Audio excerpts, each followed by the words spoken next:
Watch as the light breaks through the night.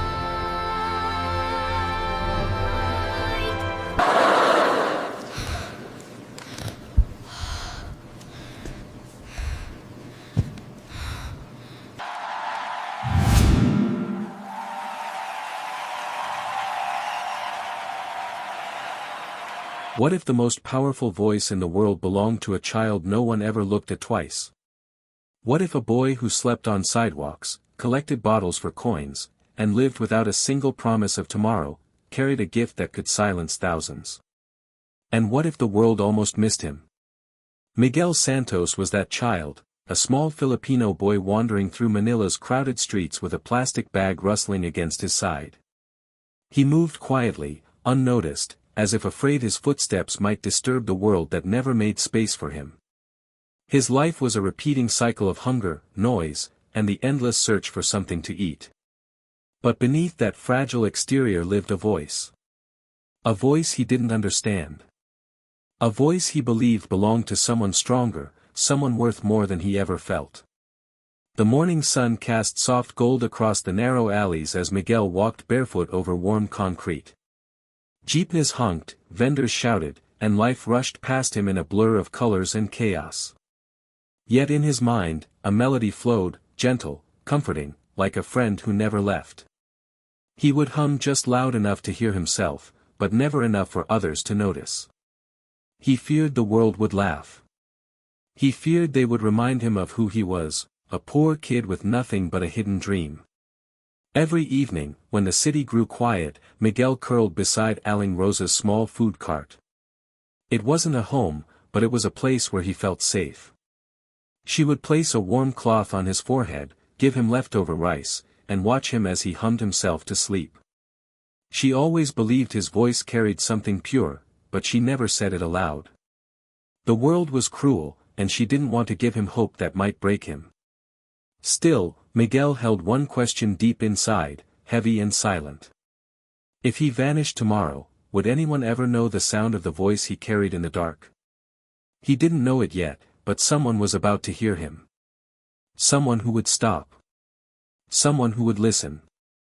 And that single moment, the streets of Manila shaped Miguel the way the ocean shapes a stone, slowly, painfully, and with a quiet persistence that left marks no one could see. Every morning, he woke before sunrise, brushing dust from his thin shirt as the sky shifted from gray to pale orange. The air smelled of charcoal, rice porridge, and the dampness of the night that still clung to the pavement. Miguel knew every turn, every shortcut, every crack on the ground. This maze of alleys was his school, his playground, his home. Children his age ran around freely, laughing without worry. But Miguel moved with the caution of someone who had learned too early that life rarely gave second chances. He collected plastic bottles and metal scraps, trading them at a junk shop for a handful of coins, just enough for rice, sometimes not even that. Yet he never complained.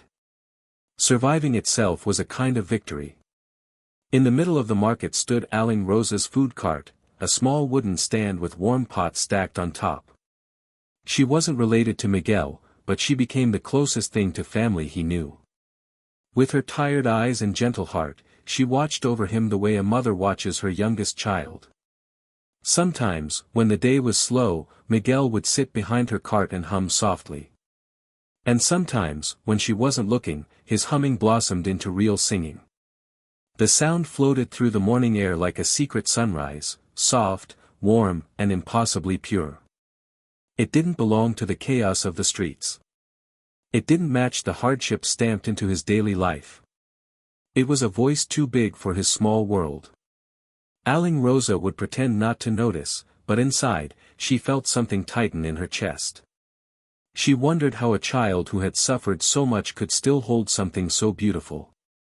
She wondered why fate would give a voice like that to someone with so little opportunity. But Miguel always stopped singing when people passed by.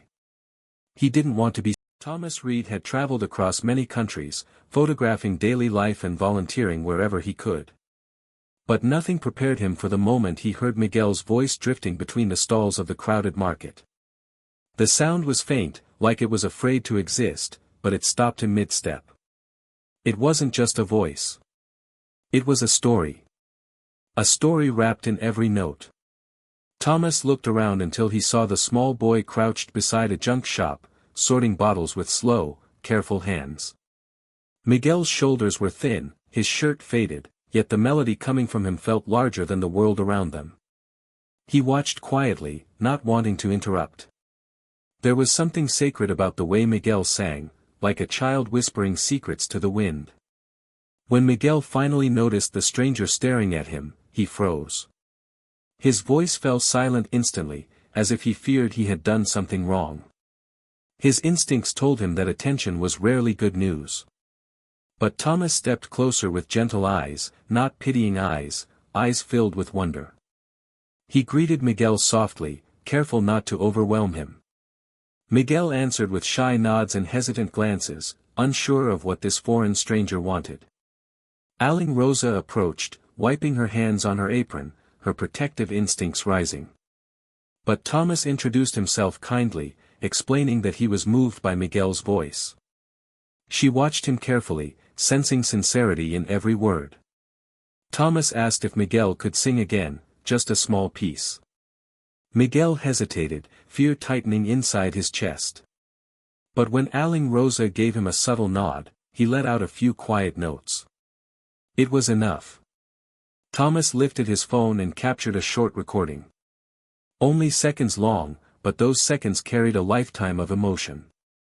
That evening, he sent the clip to a friend connected with America's Got Talent, unsure if anything would come of it. He expected a slow reply. The answer arrived within minutes. "Who is this kid? Bring him. Immediately." In that moment, Miguel's world, small, fragile, ordinary, shifted ever so slightly. When Thomas shared the news with him and Aling Rosa, neither of them knew how to react. Miguel stared at the printed message, confused. America? A stage? Why him? He didn't know it yet, but his voice had finally been heard by someone who understood its worth. And destiny had begun to move. The moment Miguel stepped onto the America's Got Talent stage, the world around him felt unreal. The lights overhead shimmered like distant stars, bright and cold.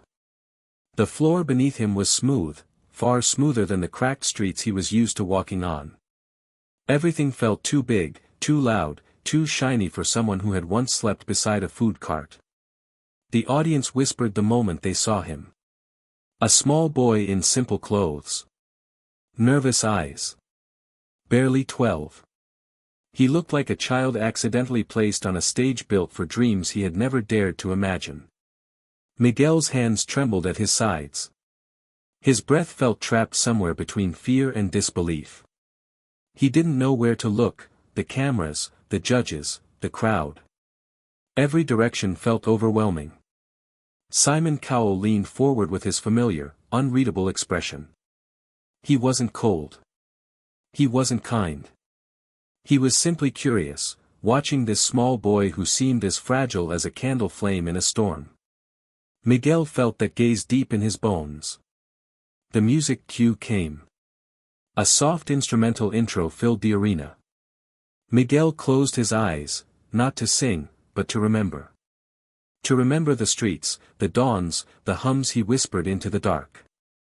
To remember the warmth of Aling Rosa's hands, the quiet encouragement in her eyes. To remember who he was before this moment. And then, he let go.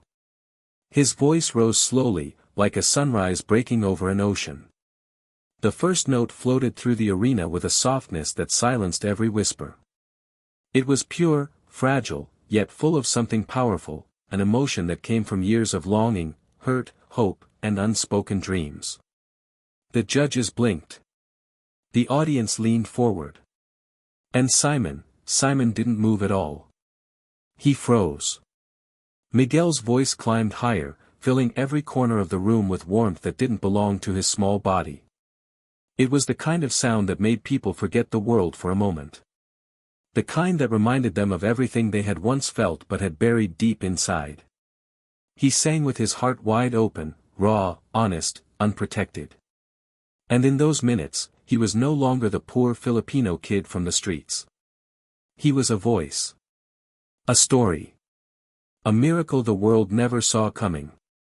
When the final note faded into silence, the entire arena held its breath. And then, like thunder breaking across the sky, the standing ovation rose around him. Miguel didn't understand fame. But he understood one thing. Someone, finally, had heard him. Miguel stood on the stage, trembling, as the thunder of applause washed over him. It felt unreal, like he was standing inside someone else's dream. All his life, applause had been something he heard from afar, echoing from karaoke bars or street performers. He never imagined it could be for him. But now, thousands were clapping, cheering, crying, because of his voice. He lowered his head, unsure of how to react. His instincts told him to stay small, to keep quiet, to not draw too much attention. But the sound refused to fade. It grew louder, stronger, lifting him like a rising tide. Simon Cowell stood up slowly, no dramatic gestures, no forced showmanship. Just a quiet rise that carried a weight greater than any spotlight. His eyes softened, and in that softness, Miguel saw something he had never received from a stranger before. Belief. Not pity. Not curiosity. Belief. It felt like a warm light spreading through his chest, loosening the fear he had always carried. For the first time in his life, someone powerful saw him not as a street kid, not as a poor boy trying to survive, but as someone extraordinary. Backstage, crew members hugged him, wiping tears from their eyes. They told him he changed something in them, reminded them of the beauty hidden in places the world overlooks. Miguel listened quietly, overwhelmed by emotions he didn't have words for. But even amidst the chaos, his thoughts drifted home. He saw Aling Rosa's gentle smile. Her tired hands preparing food at dawn. Her voice telling him to sleep, even when she stayed awake. He wondered if she knew what he had just done. If she felt the world shifting beneath their feet. The next morning, his performance spread across the internet like wildfire. Millions watched, shared, cried. People from around the world sent messages of hope, love, and support. They didn't know his full story, but they felt it through every note he sang. And Miguel, sitting alone in his small backstage room, finally let himself cry, soft, trembling tears not of sadness, but of release. He had spent years feeling invisible. Now the world couldn't look away. He had been heard. He had been seen. And he had become a voice that carried the weight of every child who had ever dreamed quietly in the dark.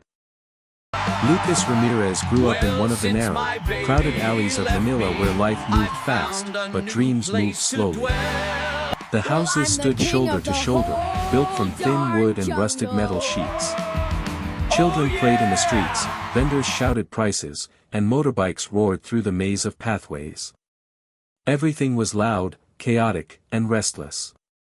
But inside one small room, there was a different world, quiet, tender, and filled with a voice from the past. In the corner sat an old radio, cracked on the edges, the color faded by heat and time. It had belonged to Lucas's father, a man who used to play Elvis songs late into the night.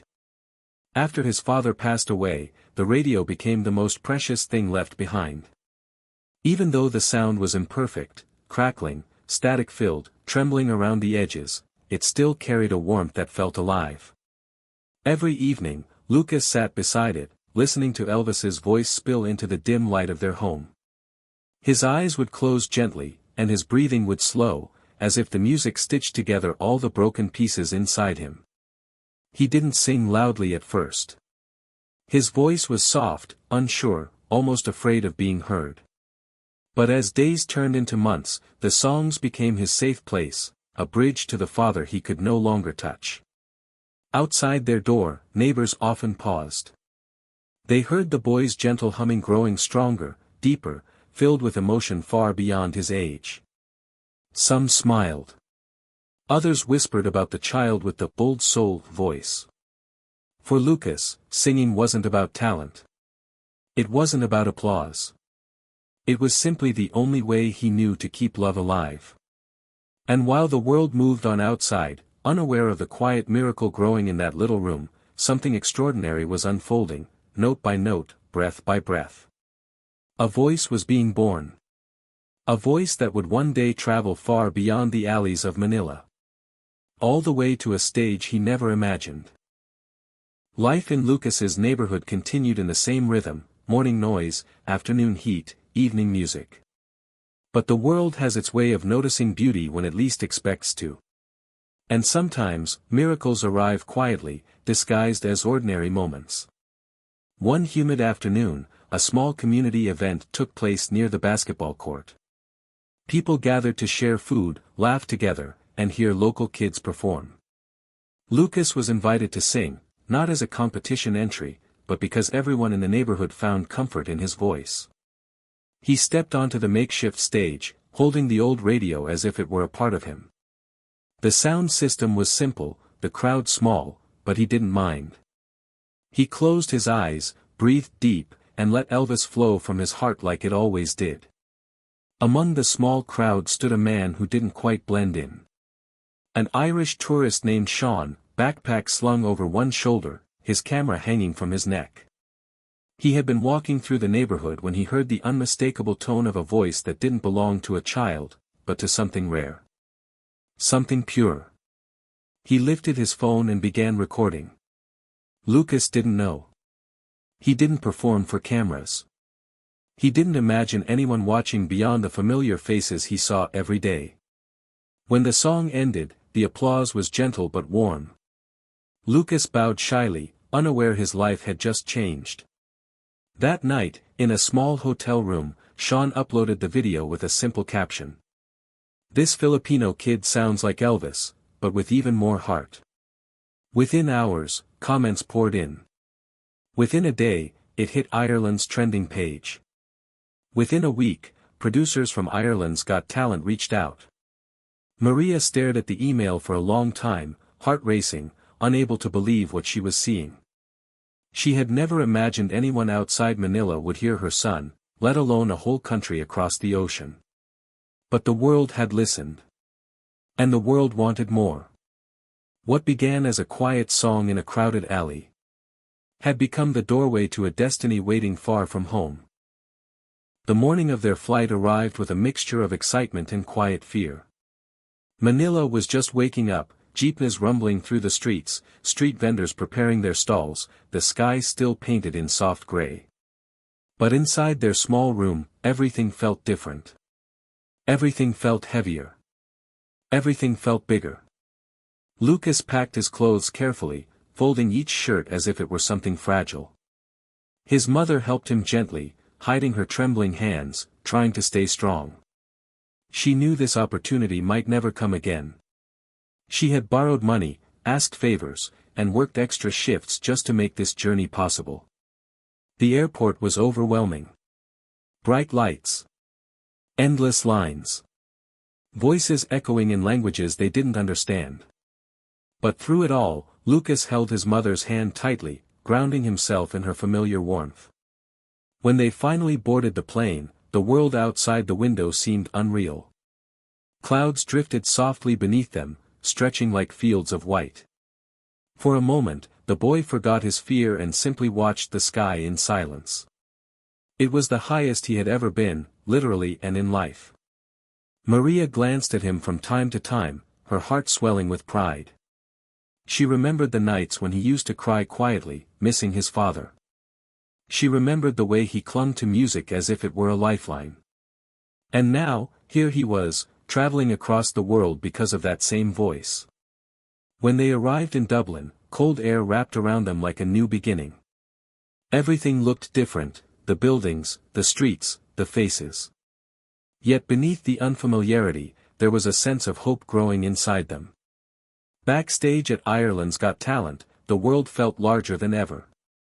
Performers rushed around, staff shouted directions, cameras flashed. But Lucas stayed silent, clutching the old radio he carried everywhere, even though it no longer played music. It wasn't about sound. It was about memories. It was about courage.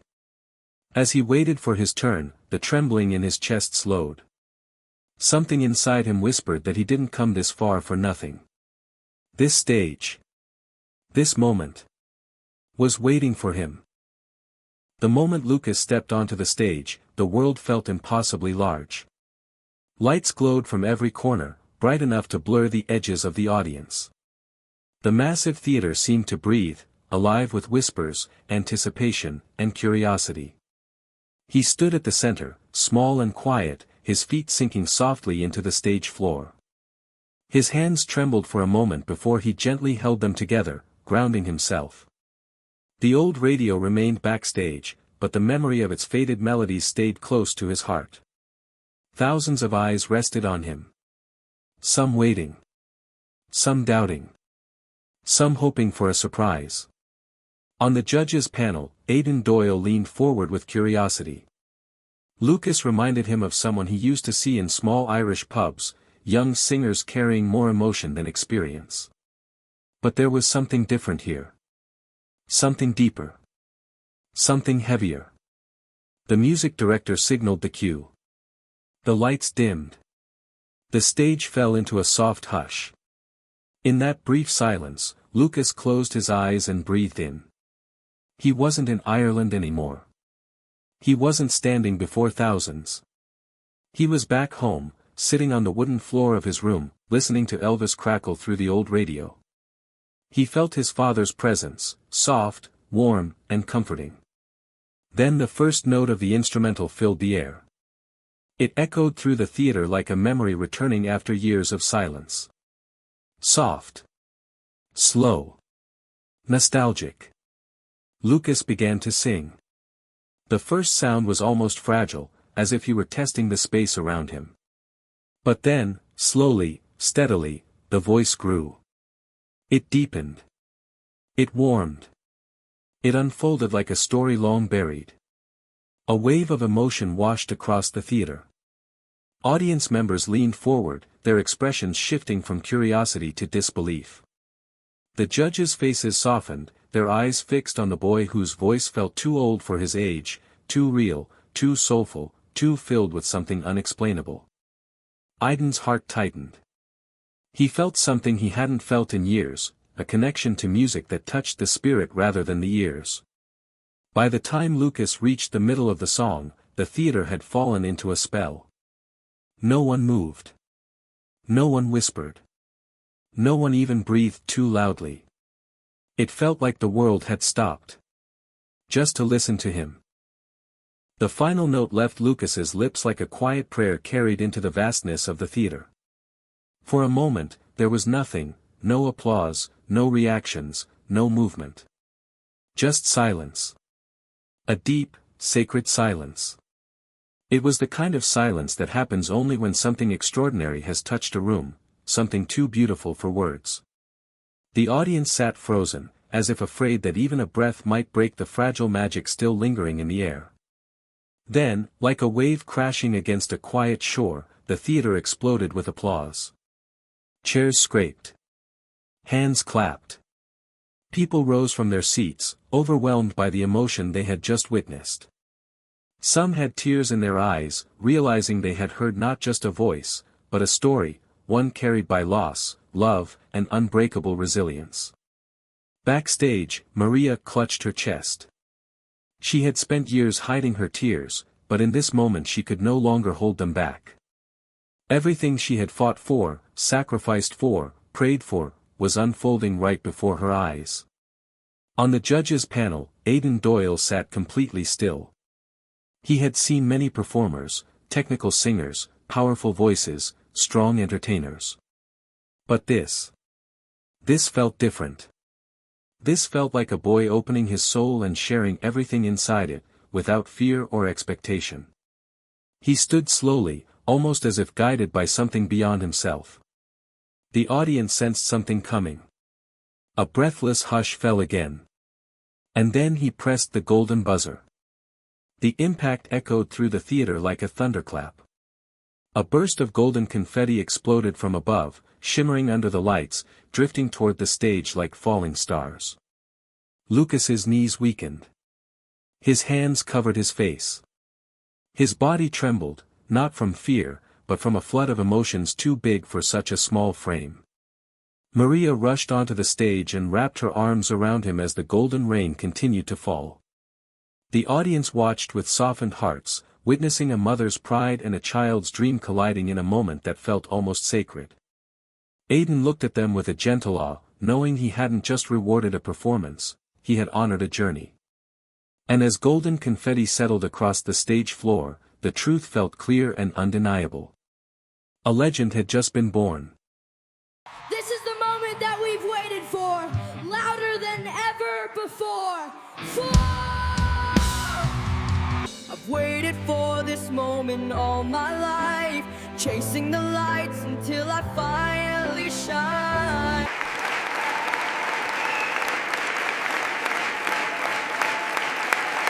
The morning in Liam Santos's small Filipino town began long before the sun decided to rise. A pale blue light rested over the rooftops, touching the quiet streets with a softness that only early dawn could bring. Roosters crowed in the distance, and the sound of a lone tricycle echoed faintly through the narrow road, as if the world was waking up slowly, one breath at a time. Inside a tiny wooden house, Liam sat on the edge of his bed. He was 16, slim, quiet, and gentle in a way the world often overlooked. He held his old earphones, the wire taped in places where it had broken too many times. An old Elvis song played, slightly distorted, but still enough to fill his small room with the sound of a dream. Liam closed his eyes. For a moment, the cracked walls of his room disappeared. The uneven floor, the faded posters, the second-hand speaker, everything vanished. In his mind, he was standing on a massive stage, surrounded by thousands of lights. He could feel the warmth of a spotlight. He could imagine the silence of a crowd waiting for him. It was a world far bigger than the one he knew, but it was the only place where he felt truly alive. In the doorway, his mother Mira watched him. Her face carried years of sacrifice, lines carved by long nights, early mornings, and the never-ending effort to give her child little pockets of hope. She saw the same shyness in Liam that had always made him easy to miss in a crowd. But she also saw something stronger, a quiet fire that refused to fade. The sky outside began to turn orange, and the first ray of light slipped into the room, brushing against Liam's face. He inhaled deeply, almost as if gathering courage from that single beam of sun. Today felt different. He didn't know exactly why, but there was a heaviness in his chest, a mixture of fear, longing, and the strange belief that something in his life was about to shift. A question lingered in the air, unspoken but alive. Can a boy who has never been noticed suddenly become unforgettable? And in that fragile morning silence, the world seemed to wait for his answer. The city felt like another universe compared to the quiet streets Liam had always known. The moment he and Mira stepped out of the early morning bus, the world exploded into movement. Cars rushed past, jeepneys rattled loudly, and strangers hurried across crowded sidewalks as if every second of their lives mattered. Liam clutched his small backpack tightly. Inside it were the only things he needed, his registration form, a bottle of water, and an old handkerchief his mother had given him years ago. He kept touching it without thinking, his fingers searching for comfort in its worn fabric. Mira walked beside him, trying to hide her own fear beneath a calm expression. Behind her gentle eyes was a storm of hope she carried alone for many years. She had prayed for this day, feared it, dreamed of it, and now that it was here, her heart trembled with gratitude and worry all at once. The audition venue towered above them, a massive building filled with bright banners, flashing screens, and thousands of dreamers just like Liam. Some held guitars. Some rehearsed dance moves in corners. Some wiped tears from their faces, overwhelmed even before stepping inside. Every hallway echoed with ambition, nerves, and the fragile belief that one moment could change everything. Liam felt small standing among them. Their confidence felt intimidating, their voices louder, their energy stronger. He stared at the number tag the volunteers handed him. It fluttered slightly in his hand, as if shaken by his own heartbeat. Inside the venue, bright lights reflected on glossy floors. The air buzzed with excitement and fear blending together, an atmosphere too big for someone who grew up in quiet mornings and tiny rooms. Every step he took felt heavy, as if he was walking deeper into a dream he wasn't sure he was ready for. But when Mira gently touched his shoulder, the noise around him softened. Her silent presence reminded him of every sacrifice, every night she stayed awake worrying about the future, every moment she pushed him forward even when he doubted himself. The city felt like another universe compared to the quiet streets Liam had always known. The moment he and Mira stepped out of the early morning bus, the world exploded into movement. Cars rushed past, jeepneys rattled loudly, and strangers hurried across crowded sidewalks as if every second of their lives mattered. Liam clutched his small backpack tightly. Inside it were the only things he needed: his registration form, a bottle of water, and an old handkerchief his mother had given him years ago. He kept touching it without thinking, his fingers searching for comfort in its worn fabric. Mira walked beside him, trying to hide her own fear beneath a calm expression. Behind her gentle eyes was a storm of hope she carried alone for many years. She had prayed for this day, feared it, dreamed of it, and now that it was here, her heart trembled with gratitude and worry all at once. The audition venue towered above them, a massive building filled with bright banners, flashing screens, and thousands of dreamers just like Liam. Some held guitars. Some rehearsed dance moves in corners. Some wiped tears from their faces, overwhelmed even before stepping inside. Every hallway echoed with ambition, nerves, and the fragile belief that one moment could change everything. Liam felt small standing among them. Their confidence felt intimidating, their voices louder, their energy stronger. He stared at the number tag the volunteers handed him. It fluttered slightly in his hand, as if shaken by his own heartbeat. Inside the venue, bright lights reflected on glossy floors. The air buzzed with excitement and fear blending together, an atmosphere too big for someone who grew up in quiet mornings and tiny rooms. Every step he took felt heavy, as if he was walking deeper into a dream he wasn't sure he was ready for. But when Mira gently touched his shoulder, the noise around him softened. Her silent presence reminded him of every sacrifice, every night she stayed awake worrying about the future, every moment she pushed him forward even when he doubted himself. And in that crowded hallway filled with strangers chasing the same dream, Liam realized something important. This wasn't just his journey. It was theirs. And for the first time since arriving in the vast city, he took a breath that felt steady. As if somewhere deep inside, he knew he was meant to be here. The first note that left Liam's lips was soft, almost fragile. But within that softness was something unmistakable. A warmth. A sincerity. A quiet power shaped by years of singing in small rooms where only dreams listened. The sound drifted into the massive auditorium like a breeze brushing against still water. It wasn't loud. It wasn't bold. It was pure. And purity, sometimes, is what the world feels the deepest. From the judges' table, expressions began to shift. What started as casual attention slowly transformed into surprise. Their eyes sharpened, their posture lifted, as if trying to understand how someone so young, so quiet, could produce a voice that carried such emotion. The audience felt it too. The restless whispers faded. Heads tilted gently, leaning closer without meaning to. A few hands rested over hearts. Some exchanged stunned glances, silently asking each other if they were hearing what they thought they were hearing. Liam did not see any of them. He was lost inside the music, inside the memory of every night he had sung alone. A calm washed over him, replacing fear with something steadier. He no longer felt like a boy trapped in a spotlight, he felt like a storyteller, pouring out years of hidden dreams into every note. As the chorus rose, his voice grew stronger. Still gentle, still human, but now carrying a spark of confidence that made the performance feel alive.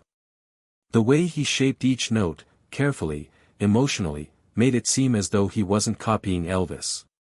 He was honoring him, breathing new life into a voice that had once changed the world. People in the audience forgot to breathe. The atmosphere thickened, wrapped in an almost reverent silence. This wasn't just a performance, it felt like a calling. A moment that touches strangers in a way words never can. The final note stretched into the air, trembling slightly, filled with a kind of innocence and longing that could break even the hardest heart. It hung there, gentle, glowing, before dissolving into the stillness. For a second, nobody moved. Nobody clapped. Nobody spoke. The entire crowd simply sat frozen, overwhelmed by something they could not explain. They had come expecting a performance. But they had just witnessed a miracle. And then, all at once, the silence shattered into applause that shook the room. Backstage lights flickered softly, casting long shadows along the narrow hallway where Liam stood. His hands were pressed over his face, not to hide fear this time, but to hold together the overwhelming emotions rising inside him.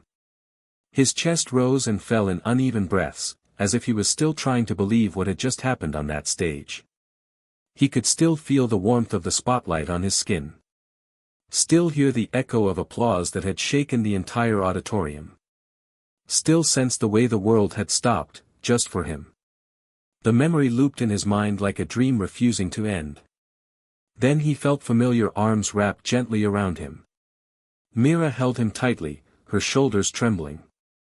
The tears she carried for years, tears of sacrifice, worry, hope, and silent strength, finally found a home. She rested her forehead against her son's back, holding him as if the moment itself was too precious to let slip away. Around them, people hurried through the hallway. Producers with headsets whispered excitedly. Crew members pointed toward monitors showing a replay of Liam's performance. Camera operators spoke to each other with wide eyes, shocked by what they had witnessed. For a moment, Liam became the quiet center of a whirlwind he never imagined he would be part of. Yet through all the chaos, he remained still. He didn't chase the cameras or the crowds.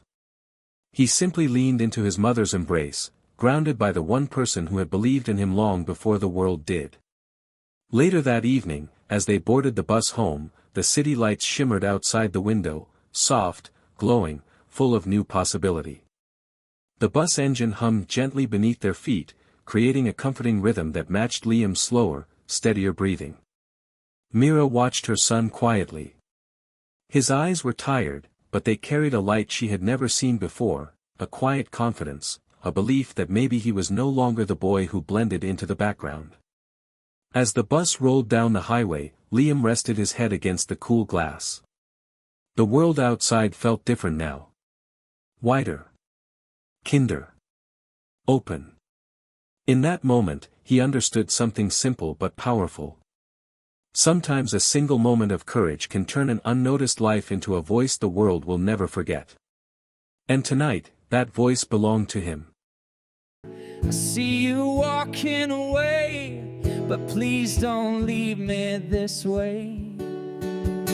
I see fire inside the mountain.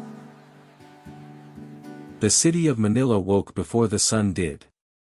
Jeepneys rumbled across cracked roads, vendors called out the day's first prices, and smoke from street grills painted the morning air in shades of gray. Amid this noise and movement, a small figure walked barefoot along the edge of the street, a boy no older than 12, carrying a worn guitar held together with tape and faith. His name was Eli Santos, a boy whose life had known hunger more than comfort, and yet whose eyes carried a strange, unshakable light. Every morning, he found a spot near the traffic lights, where cars slowed just enough for someone to hear him sing. His voice, though soft at first, cut through the chaos like sunlight through clouds. It was not perfect, but it was real. It was the kind of voice that carried the sound of living, of surviving. Passers-by would sometimes stop. A mother with groceries would smile faintly. A bus driver would toss a coin into his small tin. A child would stare in quiet wonder. For a few moments, the endless race of the city slowed, as if listening to something it didn't know it had lost: innocence, hope, the reminder that even in struggle, beauty survives. Eli sang not for fame, but for food, for his mother, Maria, who cleaned offices until midnight just to keep a roof above them. She often told him, "Don't stop singing, Anik, your voice is our prayer." And so, he sang every day, even when his stomach was empty, even when rain soaked his clothes. But deep down, Eli dreamed of something more, of a place where people wouldn't just pass by, but truly listen. He didn't know if such a place existed, but he kept singing to find it. And as the morning sun finally broke over the rooftops, the narrator's question lingers in the air like a whisper. Can a voice born in struggle ever rise high enough to be heard by the world? The answer, though still far away, had already begun to echo in Eli's song. Nights in Eli's world were different. The noise of Manila softened, replaced by the hum of insects and the distant rhythm of waves from the bay. Their small shack, made of patched wood and rusted tin, stood in a narrow alley crowded with other lives just like theirs, people who worked all day to simply survive another one. Inside, Maria sat by a flickering lamp, her hands sore from scrubbing floors. She watched her son clean his old guitar with the same care one might give to a sacred thing. The guitar was his most precious possession, a gift from a stranger he barely remembered, a man who had once seen Eli singing near a market and placed the instrument in his hands before disappearing into the crowd. Its strings were uneven, its body cracked, but to Eli, it sounded like hope. Music was his escape. Every evening, he would climb the old fire escape behind their building, his feet steady on the iron rails. From the rooftop, he could see the lights of the city stretching far beyond, a sea of golden stars flickering between skyscrapers and smoke. There, he would close his eyes and sing. Songs he heard on radios, songs he made up himself, anything that carried him beyond those narrow streets. He sang to the wind, to the stars, to a world he longed to touch. In those moments, he wasn't the boy with torn clothes or an empty stomach. He was a performer, free and fearless, his voice carried by the night. Sometimes, neighbors would hear him and pause by their windows. They would whisper, "That boy, his voice could be something great." But dreams like his rarely found wings in places like these. Until one day, as he sang beneath the morning sun, a foreign tourist stopped nearby, camera in hand, eyes wide. He recorded Eli's voice, smiled softly, and walked away without a word. Eli didn't think much of it. Weeks passed since that morning when the tourist had recorded Eli. Life went on as it always did, the same songs, the same corners, the same hunger wrapped in quiet hope. He didn't know that somewhere across the ocean, in a city of glass towers and endless lights, his voice had begun to travel. The video had found its way online, where a stranger captioned it, "The Street Singer of Manila." At first, it reached only a few hundred views. Then thousands. Then millions. People from all over the world commented, hearts, tears, disbelief that such a voice could come from a boy with no stage, no microphone, no shoes. Among those who watched was a producer from America's Got Talent. Late one night, while scrolling through countless clips, he stopped on Eli's face, a boy singing through car horns and chaos, eyes closed, voice trembling yet powerful. Something about it felt pure, untouched by fame or training. Within hours, an email was sent. Then a call. When Maria answered that call, her hands shook. The words felt unreal: invitation, audition, America. She couldn't believe it. Neither could Eli. The boy who had never been on an airplane was being asked to sing before the world. News spread through their neighborhood like fire. Everyone gathered to help. A tricycle driver offered to take them to the embassy. A shopkeeper donated a small suitcase. Street vendors collected coins. Even the children pooled their savings, tiny coins in tiny hands. The night before his flight, Eli stood once again on his rooftop, staring at the glowing skyline. The city that had once felt endless now seemed to whisper goodbye. He closed his eyes and sang softly to the wind, not for coins this time, but for courage. When the plane took off the next morning, clouds surrounded him like a dream. Beneath him, Manila grew smaller, but in his heart, it never left. He pressed his hand against the window, whispering to himself through a silent smile, "One song can change everything." And somewhere deep inside, he already knew, it just had. The studio lights were blinding. The air hummed with anticipation, hundreds of faces, cameras poised, and 4 judges seated behind a long desk, waiting for another hopeful dreamer. Backstage, Eli clutched his old guitar, its wood faded and cracked from years of street corners and rain. He could hear the crowd's chatter through the curtain, feel his heart beating like a drum inside his chest. When his name was called, he stepped onto the stage. The world before him felt impossibly big. The floor shimmered beneath his feet, the lights painted his face gold. For a brief second, he froze. Then he remembered his mother's words, "Don't stop singing, Anik, your voice is our prayer." The judges watched curiously. To them, he looked like a shy boy from nowhere, holding a guitar that belonged to another time. The audience waited, some smiling kindly, others skeptical. Then Eli lifted his head, strummed the first chord, and began to sing. It was Hotel California. The opening note was fragile, trembling like a whisper. But as he sang the first verse, something changed. His voice deepened, carrying years of struggle, loss, and longing. Each lyric rose from his heart like it had lived there forever. The studio, once filled with murmurs, fell completely silent. His voice wasn't perfect, it was honest. It cracked in places, soared in others, but every note told a story, of hunger, of streets, of dreams that refused to die. The judge's expression softened. One leaned forward. Another wiped her eyes.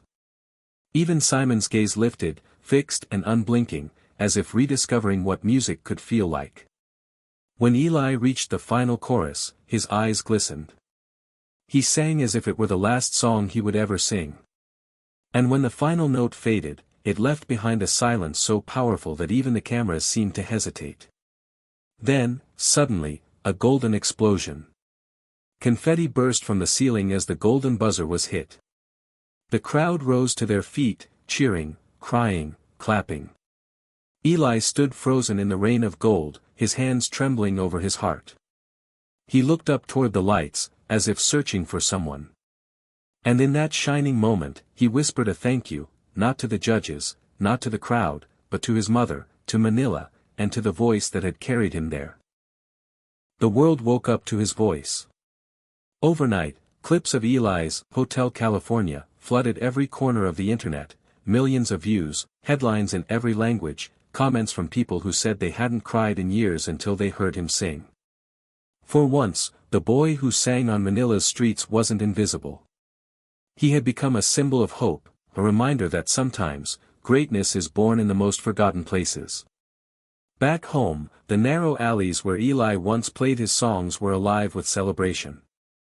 Neighbors huddled around an old TV, its screen flickering in the humid night, showing the moment golden confetti rained over the little boy they all knew. Some clapped, some cried, and some simply stood in awe. In the small shack near the end of the lane, Maria covered her mouth with trembling hands. Her son's dream, their prayer, had reached the world. Days later, Eli returned to Manila. Cameras followed him, but his heart remained the same. He stepped out of the airport not as a celebrity, but as a son, barefoot again, walking into his mother's arms. The moment they embraced, the crowd cheered, but Eli didn't hear it. He only heard her quiet sob, felt her heartbeat, and knew that everything he had done was for this moment. Life began to change. Sponsors offered him education, opportunities, and a real stage. But Eli's first wish was simple: he wanted to build something lasting, something that mattered. With the help of others, he opened a small music school for underprivileged children, a place where kids could sing without fear, where broken guitars still had songs to give. Years later, when people asked him about fame, Eli always smiled softly. Fame fades, he would say, but a song that comes from the heart, that never disappears. As the story fades, we see him once more on that same rooftop, the city stretched before him, the sunset burning gold across the sky. He strums the old guitar, still patched, still precious, and sings quietly into the wind. This time, it isn't for coins. It's for every dreamer still waiting to be heard.